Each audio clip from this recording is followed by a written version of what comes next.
여기서 봤어야 되는 말씀인데 7장 6절 7절 보신 다음에 20절로 25절 보시겠습니다. 6절 7절입니다. 모세와 아론이 여호와께서 자기들에게 명령하신 대로 행하였더라. 그들이 바로에게 말할 때에 모세는 80세였고 아론은 83세였더라.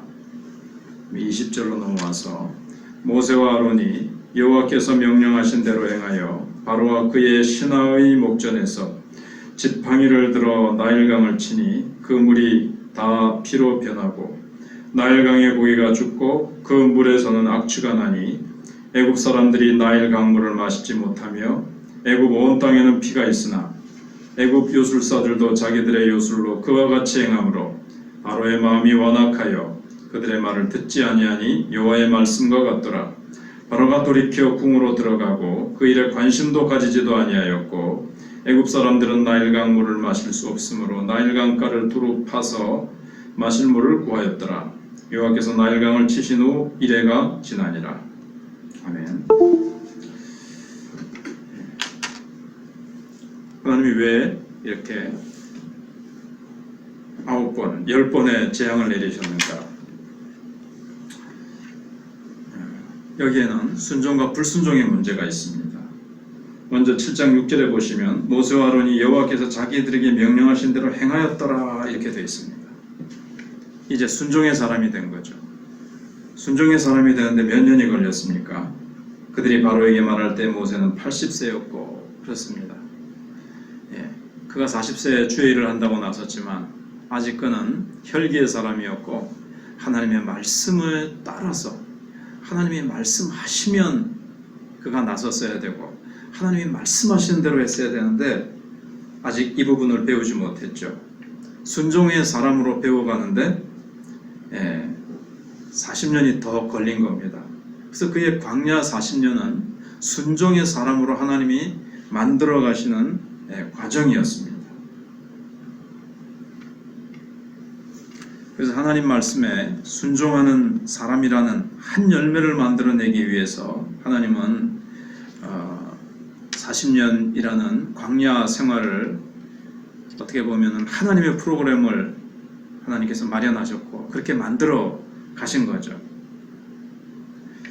근데 이 모세의 순종으로 사실은 초강대국 애국과 맞서서 이스라엘 백성들을 이끌어낼 수가 있었습니다. 이것은 예수님을 예표하는 거죠. 로마서 5장에 나온 대로 한 사람 예수 그리스도의 순종으로 말미암아 죄악 가운데 있던 우리들이 하나님의 은혜의 나라로 이렇게 옮겨진, 그래서 죽음이 왕노릇하던 세계에서 첫 아담의 그 아래에 있었던 우리 인류가 한 사람의 범죄로 모든 인류가 죄로 말미암은 사망 가운데 있었는데 한 사람 예수 그리스도의 순종으로 말미암아 죄의 나라에서 사망의 권세에서 벗어나서 은혜가 왕노릇하는 은혜 아래로 오게 되는 것을 이제 예표하는 겁니다.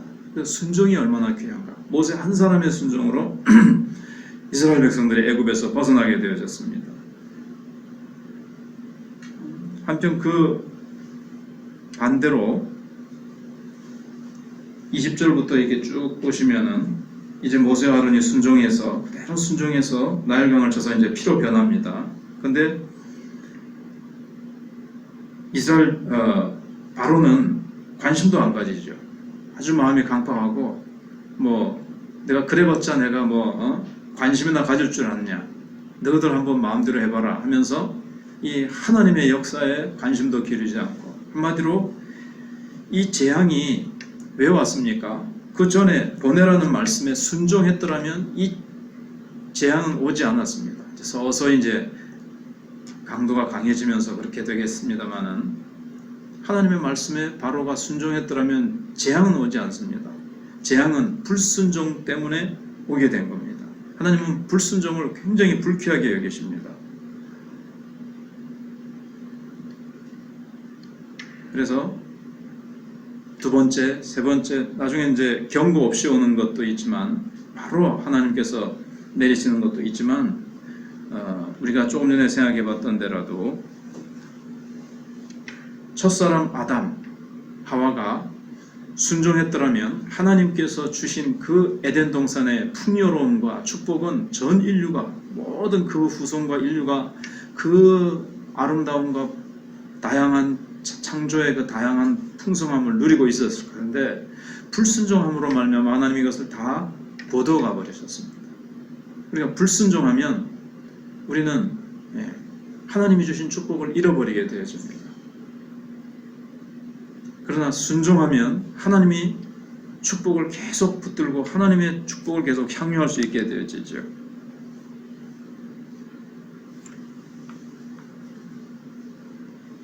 그래서 계속 하나님의 말씀에 불순종하면 이렇게 출애굽기의 이 말씀은 그 나중에 요한계시록에서도 우리가 생각해 봤듯이 이렇게 일곱 대접, 일곱인, 일곱 대접, 일곱 나팔 이러면서 계속 재앙이 내려지는 그 사이클을 이미 출애굽기에서 보여주신 거예요. 요한계시록에 보면 그는 모든 시대에 나타나는 우주적인 원리입니다. 순종하면 축복이요 불순종하면 재앙이라는 것입니다.